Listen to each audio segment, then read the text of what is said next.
पूज्य गुरु महाराज की बताई हुई साधना को इस समय करेंगे। अगर कोई नए भाई बहन बैठे हों, नए साधक बैठे हों तो उनके लिए क्रिया बतला दी जा रही। पर वास्तव में हम सब इस साधना को करते क्यों हैं, या जीवन में किसी भी साधना को क्यों करते हैं?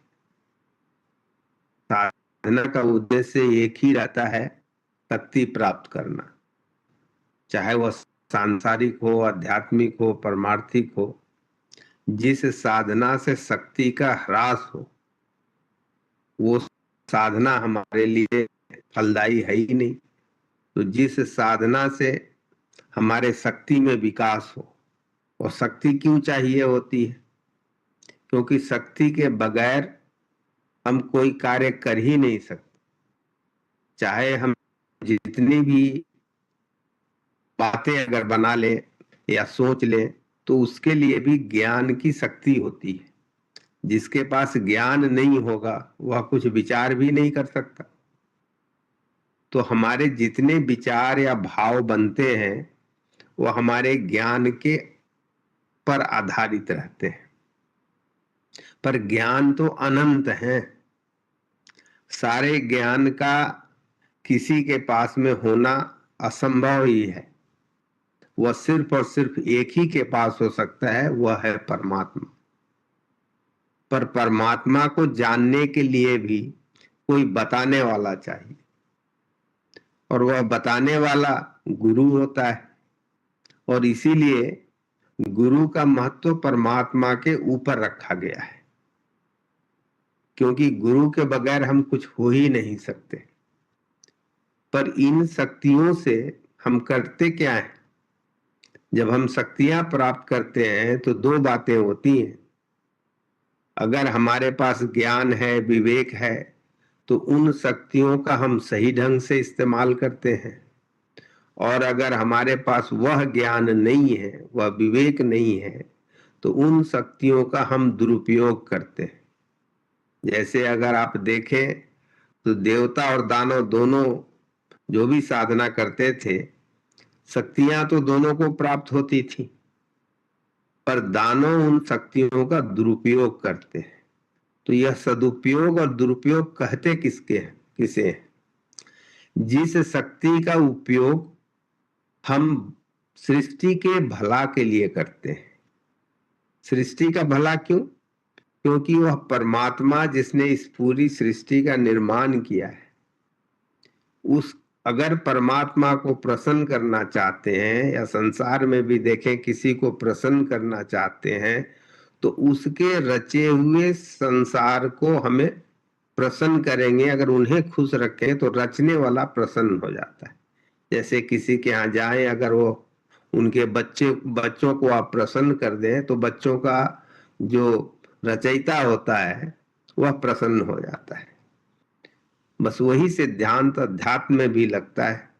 परमात्मा के सृष्टि का भला अगर आपके अंदर है, वह विचार है, तो परमात्मा प्रसन्न हो जाएगा। जहां पर परमात्मा या गुरु प्रसन्न हो जाए, वहां पर दूसरी किसी चीज की आवश्यकता ही नहीं रह जाती है। क्योंकि जो प्रसन्न हो जाता है वह आपकी देखभाल तो निश्चित तौर पर करता है, चाहे संसार हो या अध्यात्म हो। जो आपसे प्रसन्न रहता है वो आपका भला ही करता है, आपका देखभाल करता है। बगैर मांगे भी आपको कुछ मिल सकता है, सब कुछ मिल सकता है। क्योंकि जिसकी जितनी शक्ति होगी जिस दाता की, उतना ही वह प्रदान कर सकता है। तो परमात्मा और गुरु से बड़ा कोई दाता तो हो ही नहीं सकता। तो अगर हमारे कर्म, हमारे विचार ऐसे हों कि हम चाहें कि हम उनकी सृष्टि को प्रसन्न करें, तो निश्चित तौर पर जब इच्छा होती है तो वह शक्ति भी आती है। क्योंकि इच्छा के कारण ही वह शक्ति हमें प्राप्त होती है।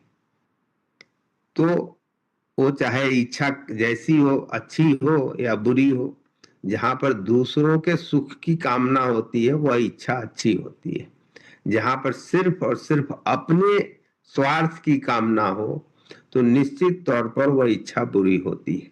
क्योंकि आप देख ले, जो भी स्वार्थ के बस, ज्यादातर दानव जो है अपने स्वार्थ के बस ही अपने शक्ति का इस्तेमाल करते थे, और इसीलिए उनका अंत सही नहीं हुआ। जिसका अंत सही हो, कहते हैं अंत भला तो सब भला। तो जिसके, जैसे हम सब ने जो शरीर धारण किया है, शरीर छोड़ने के वक्त अगर आप संतुष्ट हैं, आपके अंदर कोई रिग्रेट नहीं है, पश्चाताप नहीं है, आपने यह विचार किया कि जो भी किया, और इसीलिए परम पूज्य गुरु महाराज ने इसके लिए एक सूत्र दिया है कि सारे काम उन्हीं का समझ के करो। अपने शरीर का देखभाल, परिवार का देखभाल, अपने शरीर के साथ साथ शरीर से भी ज्यादा महत्व होता है हमारे मस्तिष्क का, मस्तिष्क से भी ज्यादा महत्व होता है आत्मा का। तो जहां पर आत्म कल्याण की बात होती है, उससे बड़ा शक्ति तो कोई हो ही नहीं सकता। उसी शक्ति को प्राप्त करने के लिए परम पूज्य गुरु महाराज ने ऐसी साधना हम सबों को प्रदान की है, जो धीरे धीरे हमारे विवेक को जागृत करती है।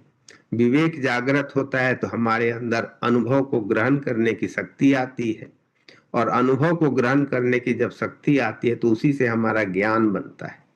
और ज्ञान हमारा जितना परिपक्व होगा, जितना ज्यादा होगा, उतना ही हमारा विचार और व्यवहार भी सुंदर होगा।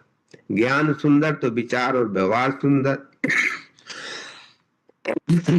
और अगर अज्ञान में चले जाएं तो हमारा विचार व्यवहार सब सुंदर नहीं रहेगा।